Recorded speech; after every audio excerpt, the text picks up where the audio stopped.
En réalité, pour moi, l'entrepreneuriat aussi commence par la connectivité à soi-même. Cette connexion à soi. Et un des problèmes que nous avons, c'est que nous nous ignorons nous-mêmes. Nous ignorons les innombrables opportunités qui sommeillent dans nos localités, parce que nous ne sommes pas connectés à ces localités. Dans les années 80, Abdou Diouf, qui était président de la République du Sénégal, avait mis en place la DIR. C'était la délégation à l'insertion, à la réinsertion et à l'emploi. Tout le monde se rappelle, bon, certains se rappellent de l'opération maîtrisard chômeur. Donc l'idée, c'était de prendre pour lui les maîtrisards en économie, qui étaient à l'université chez Anta Diop. À son temps, c'était l'université de Dakar. On les regroupe en GIE et on les insère dans le tissu de production. Et lui pensait que si on le fait, on va rapidement accélérer la cadence en termes de développement économique. On a pris ces étudiants, on les a regroupés en GIE, tous des maîtrisards en économie. On leur a donné des véhicules pour le transport en commun, des terres pour développer la riziculture, notamment dans le delta, des boulangeries. Au bout de 2 ans d'exercice, pratiquement tous ces étudiants avaient fait déposer bilan, ils avaient échoué. Pendant la même période et dans les mêmes secteurs d'activité, des Sénégalais qui n'ont pas été à l'école française faisaient des miracles dans ces domaines, dans ces secteurs. C'était Lobat Fall dans le domaine du transport, Ndiaga Ndiaye dans le domaine du transport, Abdou Karim Fall dans le domaine du transport. C'était des gens comme Bokar Samba Dièye dans l'importation du riz et la distribution, etc. On pourrait multiplier les exemples. Alors, la blague, c'est quoi? C'est que quelqu'un est allé chercher un emploi dans une grosse structure. Il voulait être gardien, parce que lui n'est pas allé à l'école. Il voulait être gardien dans cette structure. Il s'est présenté au directeur des ressources humaines, qui lui dit, est-ce que tu as une adresse mail pour qu'on vous envoie le dossier à fournir?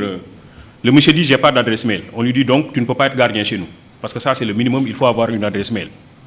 Le monsieur part et en rentrant, il voulait acheter une barre de cigarettes et il a vu qu'il n'avait pas de boutique sur toute la ruelle. Dit, ça c'est une idée pour moi, je vais commencer par une petite table et je vais vendre des barres de cigarettes. Il commence par cette affaire qui marche bien. Après, il vend des journaux. Après, des crédits téléphoniques. Après, il installe une boutique. Et après, il a un grand domaine commercial. Et un master en comptabilité est venu le voir pour être recruté dans son entreprise. Alors, et le monsieur lui dit, moi, je suis titulaire d'un master en comptabilité, je veux être recruté dans ton entreprise. Je veux que tu me donnes ton adresse mail. Et comme ça, une fois à la maison, je t'envoie tout mon dossier dans ton adresse mail, dans ta boîte mail. Et le monsieur lui dit, j'ai pas d'adresse mail. Il dit, toi, tu n'as pas d'adresse mail et tu es propriétaire de ce grand domaine commercial. Si tu avais une adresse mail, tu serais le plus grand opérateur économique du monde. Il lui dit, si j'avais une adresse mail, je serais gardien. En réalité, ce que je vous dis, c'est que c'est ça aussi l'entrepreneuriat. L'idée, c'est quoi? L'idée, c'est se connecter à soi. Et pour pouvoir interroger les multiples opportunités qui existent dans la localité, dans l'environnement. Nous avons un système de formation qui nous déconnecte de notre environnement et qui nous déconnecte de nous-mêmes. Parce que justement, l'école que nous avons héritée de la colonisation développe des curricula qui ne nous réconcilient pas toujours avec nous-mêmes.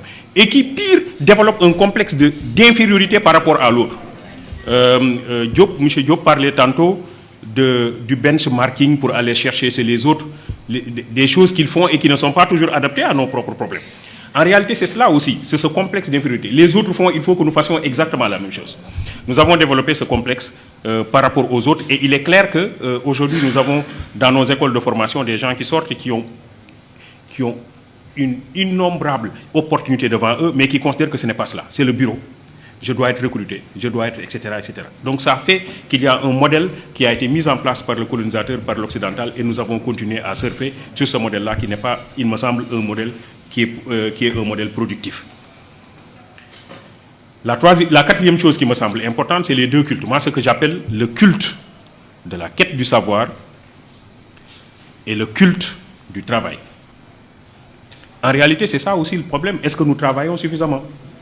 Dire si je veux installer une entreprise, si je veux que cette entreprise fonctionne, que cette entreprise donne des résultats, mais il faut que je considère que le travail constitue à la limite une vertu. Ce n'est pas seulement un gagne-pain. Il y a une dimension spirituelle du travail. Dans la Bible, et notamment dans la Genèse, Adam et Ève, ils étaient dans un jardin. Et Dieu leur avait interdit de toucher à un fruit, qui est le fruit de la connaissance. Un jour, le serpent est allé dire à Ève que si vous mangez le fruit, vous devenez aussi ou plus intelligente que Dieu. Ève mange et devient effectivement intelligente. Elle va voir son mari Adam et lui dit, j'ai mangé le fruit et je suis devenue intelligente, tu dois faire comme moi. Adam mange et devient effectivement intelligent. Dieu les appelle tous les deux. Il a dit à Adam et à Ève, venez vers moi, j'ai besoin de vous. Ils disent à Dieu, attendez un instant, nous sommes nus. Dieu leur dit comment vous avez fait pour savoir que vous êtes nus, parce que jusque-là vous l'étiez mais vous ne le savez pas, c'est que vous avez mangé le fruit de la connaissance que je vous avais interdit de toucher. Et alors Ève dit, c'est le serpent qui m'a poussé à manger. Adam dit, c'est la femme que tu as mise à côté de moi qui m'a poussé à manger. Dieu les sanctionne tous les trois. Il dit au serpent, tu seras l'animal le plus maudit des animaux de la terre, tu marcheras à plat ventre et tu mangeras de la poussière, je créerai inimitié entre toi et les autres animaux de la forêt et les hommes te blesseront la tête par le talon. Dieu dit à Ève, puisque toi tu as poussé ton mari à manger le fruit, désormais tes désirs porteront sur ton mari, mais il te dominera et tu enfanteras dans la souffrance. Et Dieu dit à Adam, puisque toi tu as écouté la voix de ta femme et non ma voix, désormais c'est à la sueur de ton front, donc le travail, que tu assureras ta nourriture tous les jours de ta vie, jusqu'à ce que tu retournes à la poussière d'où tu fus pris, parce que tu n'es que poussière, et tu retourneras à la poussière. Le travail se présente ici comme une exigence divine. De la même manière, dans le Coran, Dieu dit, je vous ai créé pour une vie de lutte. Je vous ai créé pour une vie de lutte. Donc l'individu ne doit pas rester les bras croisés, c'est quelqu'un qui doit travailler. Développer le culte du travail en commençant par une petite chose, sans aucun complexe, avec beaucoup d'engagement et d'entêtement, et se dire que c'est possible. Je vous remercie de votre attention.